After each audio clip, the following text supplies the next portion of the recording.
எல்லாருக்கும் என்னுடைய வணக்கம். இயேசு கர்த்தர் வாழ்த்தப்பட்ட கர்த்தர்.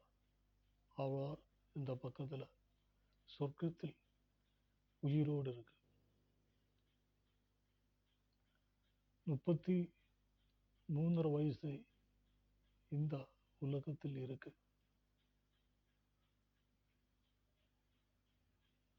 3 வயசில் கர்த்தர் சுசுரூஷா அற்புதங்களை காட்டி வச்ச கர்த்தர் அவருடைய மகிமையில் லோகம் கொண்டாடி,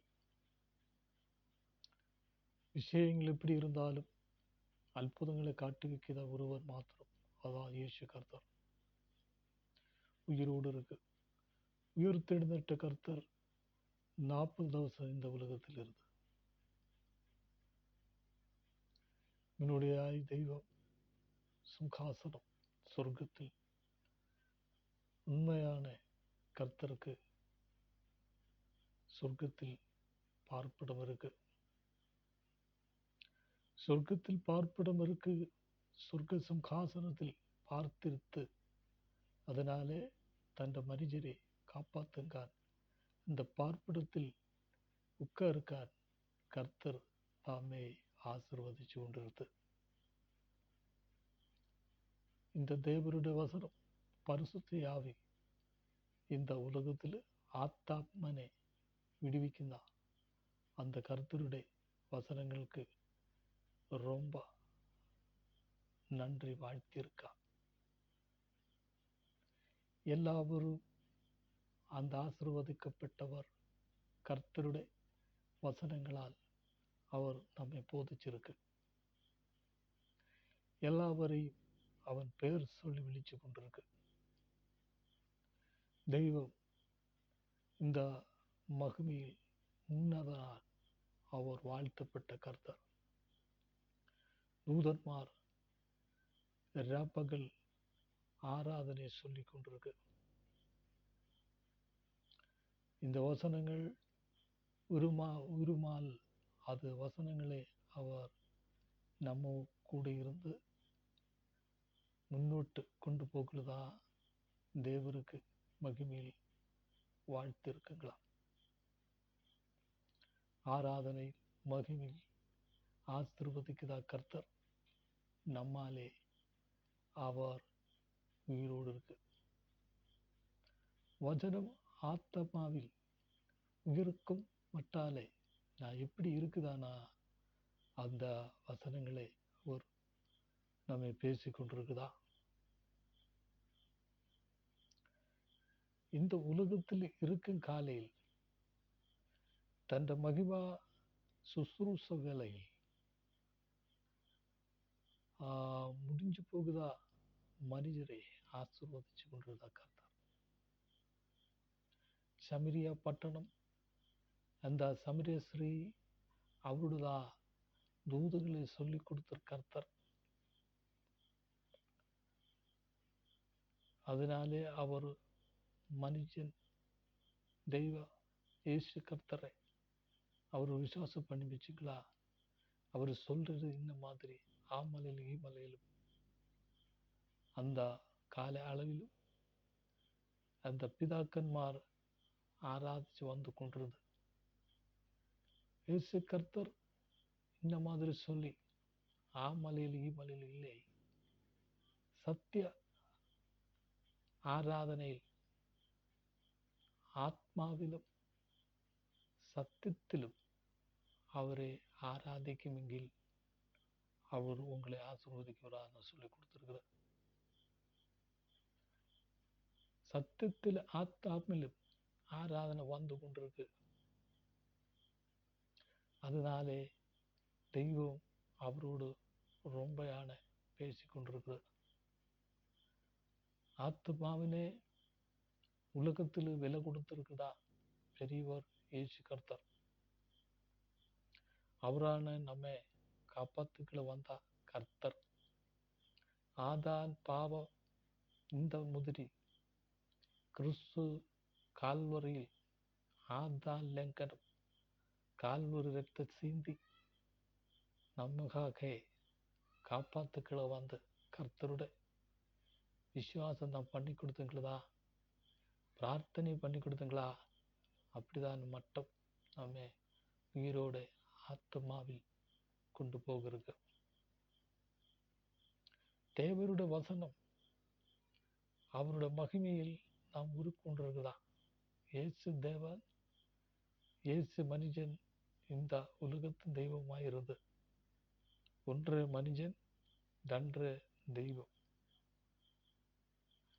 இயேசு குமாரன் எல்லாவரையும் அவர் ஆசீர்வதிக்கும் முன்னே நான் எப்படிதான் விசுவாசம் காப்பகத்திருக்கிறா, நம்மோடு கூட இருந்து வசனமே அவர் பேசி தருங்களேன். எல்லாருக்கும் அவர் உங்களை தேடி வந்த கர்த்தர். சகோதரி சகோதரா, உங்களை வசனம் சொல்லி பேர் சொல்லி விழிச்சிருக்கு. கவலைப்படுற ஒன்றுமே இல்லை. இந்த வசனத்தில் விசுவாசம் பண்ணுங்களா, உங்களுக்கு பரிசுத்த ஆவியை தருவேன். அந்நிய பாஷையில் உங்களுக்கு தெய்வத்தை சுதுக்குவான். அவர் ஆசீர்வதிக்குவேன். எல்லா மகிமையில் முடிஞ்சு போகாத கர்த்தருடைய ஆவி உங்களை சொல்லிக்கொண்டே இருக்கு. மதியில் உண்மையான உலகத்தில் தேவருடைய வசனம் அழைக்கப்பட்டிருக்குது. வெந்தனமே உங்களுக்கு இருக்க காலையில் இந்த கர்த்தர் அழைக்கப்பட்டிருக்கு.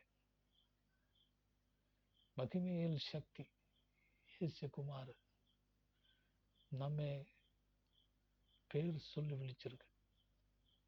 எல்லா மகிமையில் ஆண்டவர் உள்ளே வாட்சங்களுக்கு மகிமா அவர் தன்றி தூதன்மார் அவரை சுதிச்சு கொண்டிருக்குதா. இந்த உலகத்தில் அந்த கர்த்தர் பூதம் பாதித்தவர் லெகியோன், அவரதான் பூதத்தை துரத்திய கர்த்தர். ஆத்தாப்பாவினே கொடுத்த கர்த்தர் இந்த புறம் முறிஞ்சு தன்னைத்தான் அவர் முறிச்சு கொண்டிருக்கிற பாறை கஷ்டம் முறிச்சு கொண்டிருக்கிறதுக்கு வேளையில் இயேசு கர்த்தர் அவர் அருகே வந்து அவங்களோட பேரு என்ன என்று சொல்லி போல் அந்த వ్యక్తి இந்த மாதிரி சொல்லி என்ன பேரு லெகியோன். அந்த சாத்தான் அவரே ஆத்மாவினே இந்த நரகத்தில் கொண்டு போகுதானே பிச்சு பாந்தி கொண்டிருந்தது. தெய்வம் விட்டு கொடுக்கல. அவரை விசுவாசத்துல கொண்டு வந்து அவரை பிரார்த்தனை பண்ணி கொடுக்கிறதா அந்த பரிசுத்த ஆவி அவரை வழியை காட்டி கொடுத்திருக்கிறது. தேவர் அவருடைய மகிமையில் ஆசை பண்ணுங்களதா, எல்லாருக்கும் நன்றியோட வாழ்த்து கொடுத்துக்கிறதான மட்டும் தெய்வம் விசுவாசத்தா அவரை பேர் சொல்லி விழிச்சிருக்குது. உங்களை எவிடையா இருந்தாலும் உங்களுக்கு விசுவாசம் உள்ளே இருக்க காலையில் கர்த்தர் அந்த பக்கத்தில் வரும். கர்த்தர் எவிடம் வரும். கல்லறை வந்த கர்த்தர், லாசரை உயர்த்த கர்த்தர், ஆத்மாவினை கொடுத்த கர்த்தர், ஆவியில் விருந்த கர்த்தர். உங்களுக்கு எந்த வேதனை இருந்தாலும் அந்த பக்கத்தில் வந்த கர்த்தர் உங்களை காப்பாத்துக்குவேன். வசனம் இந்த மாதிரி சொல்றது அதி வேக உயிரோட போகுதா. வசனம் உங்களை தேடி வந்து இந்த மாதிரி ஜீவன் ஆவியை கொண்டு வருதா. கர்த்தருடைய வசனங்கள் உரு பண்ணுகிறதா, தரிசனம் கொடுக்குதா, விசுவாசம் பண்ணிக்கிறதா. எல்லாருக்கும் அவர் நன்றி. எல்லாவரும் நல்லவராய் தெய்வம், பெரியவராய் தெய்வம் அந்த ஆசீர்வதிச்சு கொண்டிருக்குது. எல்லா மகிமையில் இந்த வசனங்களே எப்படி நான் பிரார்த்தனை எப்படி இருக்கு அவ்வளவுதான் கர்த்தத்தா ஆவி வந்து நம்ம ரொம்ப சந்தோஷம் மாதிரி நம் ஜீவிதம் காய்ச்சி வைக்கிறதா தெய்வம் ஆசை பண்ணி கொடுத்துருக்குது. தேவருடைய வசனம் இந்த மாதிரி சொல்லி இருக்கு. இருளாகவே மாற்றி முறிச்சு கொண்டுதான் தெய்வமே அந்த உலகத்தில் வெளிச்சம் வீசும் மாதிரி உங்களை வெளிச்சத்தில் நடத்தி கொண்டிருக்கும். இருளை மூடாத இந்த வெளிச்சத்தில் உங்களை காத்து இந்த உயிரோட கொண்டு போத கர்த்தருடைய வசனங்கள் இந்த உயிரோடு இருக்கு. பிசாசு உங்களை துரத்துவான் ஆலோசனை சொல்லும் போது தெய்வம் அந்த விசுவாசத்தை உரைச்சிருக்கும் காலையில் பிசாதின் உன்னை ஒன்றுமே செய்யக்கூடாது இருக்கு. விசுவாசம் நான் எப்படிதான் இருக்கு? தெய்வத்தில் விசுவாசம் முருக பிடிச்சு கொண்டிருக்குதா? தெய்வமா இந்த உலகத்தில் காப்பாத்துக்கான் ஒரே தெய்வம் இயேசு கர்த்தர். கால்வரியில் குருசிக்கப்பட்ட கர்த்தர் இன்னும் உயிரோடு இருக்க, மகிமையில் உயிரோடு இருக்கு, சொர்க்கத்தில் உயிரோடு இருக்கு. அவர் உங்களை கூட உயிரோடு இருக்கு. தெய்வ ஆத்மாவாகும். ஆத்மாவினே அந்த உலகத்தில் இயேசு கர்த்தர் தந்திருக்கு. எல்லா விஷயங்களும் எப்படி இருந்தாலும் பிரார்த்தனை ஜெபிக்கும் போது உலகத்தில் தெய்வம் நம்மை காப்பாத்துக்கள் வரும் என்று சொல் கொடுத்ததா? பிசாசு எந்த மாதிரி வந்தாலும் உங்களது துருத்துவார். இந்த தெய்வம் உங்களோடு கூட இருக்கு. அகிலாண்டா தெய்வம், உலகத்துல தெய்வம், சாத்தான் ஆயுதம் வெல்பிச்ச தெய்வம் இந்த பக்கத்தில் நம்ம கூட இருந்ததா? தெய்வம் உயிரோடு இருக்கு. ஆயுசு, ஆரோக்கியம் அந்த கர்த்தர் உங்களுக்கு தருவே. என்ன பிரார்த்தனை ஜெபிக்கும் போது விசுவாசம் பண்ணி இருக்குது. காலையில் விசுவாசம் உங்களுக்கு பிரார்த்தனை ஜெபிக்கும் போது ஆயுசு உங்களுக்கு கர்த்தாவு உங்களுக்கு தருவே. உண்மையான மகிமையில் இயேசு கர்த்தருடைய ஆவி உங்களுக்கு சொல்லிக் கொடுக்கும் மட்டில் நாம் எப்படி இருந்தாலும் ஆரோக்கியம் உங்கள் தெய்வம் தருவே, ஆயுசு தெய்வம் தருவே. நான் ஒன்றுமே கவலைப்படாத ஒன்றுமே இல்லை.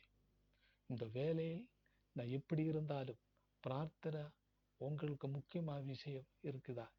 இருளை முறிச்சு கடத்து அந்த வெளிச்சம் வெறும் இயேசு கிறிஸ்து தானே வெளிச்சம். இந்த உலகத்தில் வெளிச்சம் மாதிரி இருக்கு இயேசு கர்த்தர். இயேசு கர்த்தரோட வெளிச்சம் உங்களை கூட இருக்கு. மகிமையில் உலகத்தில் நம்மை அவனால் ஆவியை தன்றி நம் உண்மையோட நம் நந்தியோட வாழ்த்துங்களா? எல்லா வசனங்களுக்கும் அவர் உருவோடு இருக்கு. அதனாலே நாம் எப்படி பார்த்திருந்தாலும் நாம் பிரார்த்தனை ஜெபிக்கும் போது கர்த்தர் நம்மை ஆசீர்வதிக்குமே. தேவகுமாரன் கர்த்தர் இயேசு கர்த்தாவு உங்களுக்கு எப்போதும் போதிச்சு கொண்டிருக்கு. இந்த உலகத்திலே பாவியை தேடி வந்த கர்த்தர் இந்த குரூசிலே இரத்தத்தால் உங்களோட பாவம் கழுகி சாபம் போக்கி இந்த முக்கியമായ வெண்மையாக்கி அவ ரொம்ப அழகா மாதிரி உங்களை ஆக்கி வச்சிருக்கு. எல்லா வசனங்களும் உறுப்பினர்கள் தான். விஷயங்கள் இந்த இப்படி தேடு மாதிரி இருக்குதா? அதனாலே நாம் வசனங்களை அந்த தெய்வம் நம்முடைய கூட இருக்க வேளையில் அவரை நன்றியோட வாழ்த்தி கொண்டிருக்குதா? உலகில் ஒரே தெய்வம் இயேசு கிறிஸ்து. உலகத்தில் ஒரே ஆவி பரிசுத்த ஆவி. உலகத்தில் ஒரே ஆத்மாவு கர்த்தருடைய அழைக்கப்பட்ட ஆத்மாவு. ஆத்மாவினை தேடி வந்த கர்த்தர். உலகத்தில் ஒரே தெய்வம் இயேசு கர்த்தர். உங்களுக்கு எல்லா விஷயங்களும் என்ன மாதிரி இருந்தாலும் அதனால தெய்வத்து ஒன்றுமே இல்லை. தெய்வம் எல்லாம் அந்த தவிட்டுப்படி மாற்றி அதனாலே சத்துருவின் கரங்களே துரத்தும் தெய்வ சக்தி உங்களை கூட இருக்கும். நான் இப்படி இருந்தாலும் அதனால நான் இப்படி வசனங்கள் உரு பண்ணி கொண்டிருக்குதா? பிரார்த்தனை ஜெபிக்குங்க. உயிரங்களில் அதனால தெய்வம் நம்மை தேடி வந்திருக்குதானே. உண்மையான உங்களுக்கு முக்கியமான விஷயம் என்றாலும் அதனால தெய்வம் உங்களை நடத்தி கொண்டிருக்கும். எல்லா விஷயங்களும் தெய்வத்தின் உங்களை தெரியும். அப்படிதான் அன்னைக்குள்ள தவசங்களில் அவர் உங்களுக்கு என்ற தெரிதா அதுதானே நாம் ஆசை கொண்டிருக்குதா? எப்படி இருந்தாலும் மழை தருத தெய்வம், வெளிச்சம் தருத தெய்வம். அம்மா இந்த இப்படி தானுனா நான் இப்படி இருந்தாலும் அவன் சாப்பிடுமா பட்சிருந்தா தெய்வம், சாப்பிடுமா தெய்வம் தரும் தெய்வம். இந்த காரியங்களில் நம்மை ஆரோக்கியம் தருந்த தெய்வம், ஆயுசு தருந்த தெய்வம். அப்படி எப்படி இருந்தாலும் சத்ரு ஒன்றுமே உங்களை தொடாத அவர் உங்களை கூட இருந்து வழியை காட்டி தருதா. கர்த்தருடைய வசனங்கள் நயப்போடு சுதிச்சு கொண்டிருக்குதா. தெய்வம் இந்த பக்கத்தில் உயிரோடு இருக்கு. மகா தெய்வம், உலகத்தில் ஒரே ஒரு தெய்வம் கர்த்தர். கல்வரியில் அந்த இரத்தம் நம்மை தேடி வந்த கர்த்தருடைய வசனங்களை பிரார்த்தனை செவி பண்ணுங்களா? உங்களை எப்படி மாதிரி இருந்தா ரொம்ப சந்தோஷமா இருக்கு. உங்களுக்கு சந்தோஷம் இல்லை, அந்த பூதம் உங்களுக்குள்ள இருக்கு. சந்தோஷம் பிடிக்குமா? சந்தோஷம் இருக்குமா? அதான் தெய்வம் உங்களுக்கு கூட இருக்கு. சந்தோஷம் இல்லை, உங்களுக்கு கூட பூதம் இருக்கு. சந்தோஷமா? உங்களுக்கு இயேசு கிறிஸ்து இருக்கு. அந்த பூதம் இருக்கு, அதனாலே துருத்துவான். இயேசு கிறிஸ்து அந்த பக்கத்தில் வந்து பிரார்த்தனை ஜெபி பண்ணும் போது பூதம் விட்டு போகுமே. தெய்வம் நம்முடைய அந்த உலகத்தில் இருக்கு. நம்ம கிருதயத்தில் வெறும் காலையில பரிசுத்த ஆவி நம்முடைய கிருதயத்தில் வரும்போது நமக்கு ரொம்ப சந்தோஷமா இருக்கும். எப்படி இருந்தாலும் இந்த கிருதயத்தில் ரொம்ப சந்தோஷமா இருக்கும். இதனாலான தெய்வம் நம்மை காப்பாத்துக்களை வந்தது. எப்படி இருந்தாலும், எப்படி பிரார்த்திச்சு இருந்தாலும், நான் அப்படித்தானே வசனங்கள் உரு பண்ணுங்கள் தான். எப்படியா ஆசை இந்த கர்த்தர் நம்மை முன்னோட கொண்டு போகுதா. எல்லா வசனமும் நம்மை காப்பாத்துப்பார். தெய்வത്തിന് தெரியும். கர்த்தருடைய ஆவி தெய்வம் உங்களை பேசி கொண்டிருக்குதா. நீ என்ன சொல்லுது அது நான் தெய்வம் அவர் எல்லாமே தெரியும். பிரார்த்தனை செய்வீங்க. உங்களுக்கு கூட கர்த்தர் இருக்கு. தேவாத்தி தேவன், ராஜாத்தி ராஜ உங்களை கூட இருக்கு. மரணத்தை ஜெயிச்ச கர்த்தர் உங்களை கூட இருக்கு. 40 திவசம் அந்த பக்கத்தில் உயிரோடு இருந்த கர்த்தர், உயர்த்திட்ட கர்த்தர், சிஷ்யன்மார் அவர் கண்ட கர்த்தர் இன்னும் உயிரோடு போயது போல வருவாய் என்று சொல்லி சொர்க்க ஆரோகணம் செய்த கர்த்தர் இந்த பக்கத்திலேக்கு வரும். நான் பிரார்த்தனை ஜெயிக்கங்க. பிரார்த்தனை ஜெயிக்கும் போது கர்த்தருடைய ஆசீர்வாதம் உங்களை கூட இருக்கு. அதனாலே நாம் வசனம் இது பண்ணுங்களா. வசனங்களால் ஆசீர்வதியும். இயேசு நாமத்தில்